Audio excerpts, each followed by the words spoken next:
Bom, pessoal, dando continuidade então às nossas videoaulas, aulas sobre dilatometria, especificamente sobre dilatação superficial. Bom, a dilatação superficial ΔA ocorre quando um determinado corpo tem duas de suas dimensões, por exemplo, o comprimento e a largura, muito mais preponderantes do que a terceira dimensão, que seria a espessura dessa chapa, por exemplo, ok? Então, quando essa chapa sofre um aquecimento, um Δθ positivo, a área aumenta, tá certo? Então, o comprimento e a largura, ambas essas dimensões dilataram, ok? Dilataram linearmente, de modo que a área acaba ampliando. Então, repare que a dilatação superficial, a dilatação ΔA, corresponde àquela área achurada, certo? Reparem o seguinte, que a dilatação é exatamente a diferença entre a área maior A e a área menor A0. Né? E a fórmula que permite a gente calcular então essa dilatação, ela é análoga à fórmula da dilatação linear, tá certo? Reparem que ΔA é igual a A0 vezes beta vezes Δθ, onde o beta é o coeficiente de dilatação superficial, cuja unidade é graus Celsius na menos 1, graus Fahrenheit na menos 1, Kelvin na menos 1.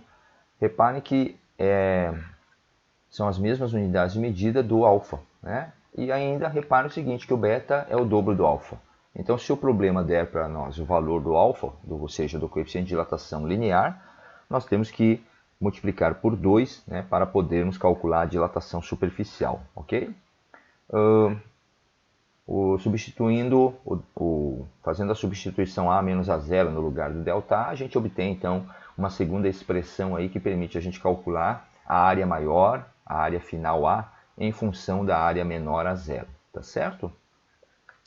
Um exemplo então de aplicação, uma chapa de zinco cujo coeficiente de dilatação linear é 25 vezes 10 na menos 6 graus Celsius na menos 1, sofre elevação de 10 graus Celsius na sua temperatura.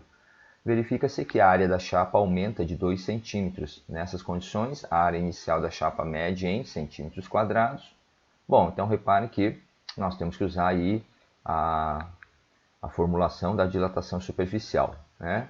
Lembrando que o beta, o coeficiente de dilatação superficial, é o dobro do alfa. E reparem que o problema deu para nós o coeficiente de dilatação linear, o alfa, tá certo? Então, o ΔA é A0 vezes 2 vezes o alfa vezes Δθ. O ΔA, ou seja, a dilatação, foi de 2 centímetros e o problema pede para nós qual é a área menor, a área inicial menor a 0. Okay? Então, A0 vezes 2 vezes 25 vezes 10 na menos 6 e a variação de temperatura, a elevação de temperatura foi de 10 graus Celsius. Então, está lá o 10, né, multiplicando todo aquele conjunto ali. Aí, fazendo então as contas, tá certo? Os cálculos, nós chegamos ao valor de 4 vezes 10 ao cubo centímetros quadrados. Então, a alternativa C seria a alternativa correta. Com isso, a gente encerra então mais uma videoaula. Obrigado pela atenção.